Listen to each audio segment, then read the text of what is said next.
আপনারা যারা নাকি কিনতে চান আমার এই নাম ভিডিওতে মেসেজ দিতে পারেন। আমি একটা ব্যবসা করতেছি, ঠিক আছে? এই যে যারা এই প্রোডাক্টগুলা কিনতে চান, ঠিক আছে, এরা এই ভিডিওর মধ্যে মেসেজ দিতে পারেন।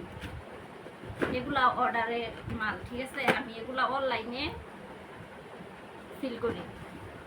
এই যে এগুলা অর্ডার করছে, এই যে এগুলা এনে তো তারপরে দেখা, এই যে পাওয়া যাবে, অনেক কিছুই পাওয়া যাবে। আপনাদের যা যা দরকার আমার এই ভিডিওতে মেসেজ দিয়েন। তারপরে মনে করেন এই যে ফেস ওয়াশ, এই যে নাইট ক্রিম, ডাব সাবান, এই যে এগুলা, এইসব প্রোডাক্ট এগুলা সেল করি আমরা, বুঝছেন? আপনারা